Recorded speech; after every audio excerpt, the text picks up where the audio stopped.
大家好，欢迎来到快乐手工。对于喜欢做手工的朋友来说，弹片口巾肯定不陌生。我们利用弹片口巾做小包，制作起来呢非常的简单。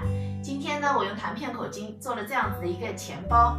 这个钱包呢，大家能知道我把弹片口巾做在哪里了吗？我们先来看看它的构造哈。这儿呢有一个长的夹层，这里面呢我们可以放上纸币，前边呢有2个卡槽，我们可以用来放卡。我把弹片口巾呢做在了这儿，里面呢就可以放零钱了。钱包折叠以后呢，体积也非常的小。接下来要不要和我一起来做一个呢？先来和大家介绍的是钱包用到的材料和具体的尺寸。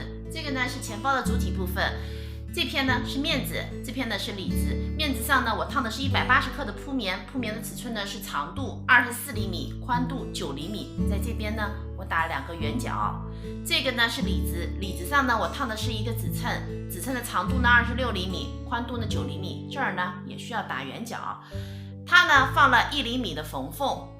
面子的面料呢和里子的面料大小是一模一样的，只是铺棉长度呢是有区别的，这个呢是24厘米，这个呢是26厘米，它们俩之间啊相差2厘米。这个呢是钱包长夹层的材料，它呢长度18厘米，宽度呢16厘米。做的时候呢我们会这样子进行一个对折。这个呢是钱包短夹层的材料，它呢长度27厘米，宽度呢10厘米。这个呢是做弹片口巾口袋的材料，它呢长度11厘米，宽度9厘米。这个材料我们需要2片哈。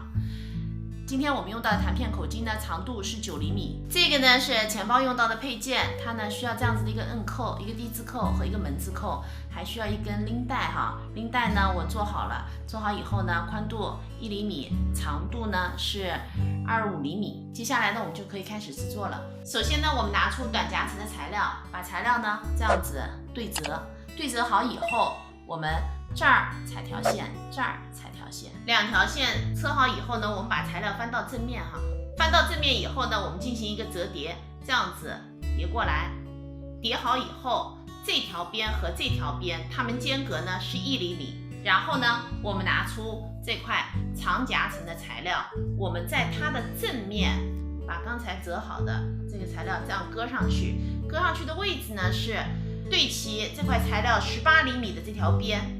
然后这儿呢是它的中心线，摆好以后，我们这儿车一条线，这儿车条线，把它给固定在这块材料上。2条线呢车好了，现在呢我们把长夹层的材料这样子对折，对折好以后呢，这儿车条线，这儿车条线，线车完以后，把材料翻到正面，夹层材料呢翻到了正面。现在呢我们把它固定在主体材料的里子上哈，固定的位置呢是这条边离这儿3.5厘米，那夹层的毛边呢和这条边咱把它对齐哈，搁好以后，这儿车条线，这儿车条线，2条线呢车好了，夹层呢固定在里子上了哈。接下来我们拿出做口巾口袋的2片材料，把其中一片呢搁在这儿，正面和正面相对，然后把另一片呢放在主体材料上面，也是一样哈，正面和正面相对。我们这儿车条线，这儿车条线，2条线呢车好了。那接下来呢，我们在里子材料这个位置上固定上低字扣哈，低字扣固定的位置呢是这条边离这儿9厘米的位置。低字扣呢装好了，现在我们把它们俩组合在一起哈，我们把刚才的这个材料打开，然后呢叠上去。叠起以后，我们整个车一圈，反口呢留在这儿。那提醒大家的是，离这个缝缝两边各2厘米，它是不车的。这里也是哈，这个呢是我们要装弹片口巾的位置。一圈呢车好了，那我们这儿呢没有车上哈。现在我们从这个反口啊，把包翻到正面。翻到了正面以后呢，我把反口也封上了。现在呢，我们把口巾口袋往里塞，叠起以后，我们呢在这儿车条线，那这边呢也一样哈，也车条线。那这2条线车好以后呢，我们这样子车一条2毫米的窄边，口巾轨道和一圈窄边呢车好了。我呢把口巾呢也装上了，在这儿呢我还装了一颗摁扣，那整个包啊就制作完成了。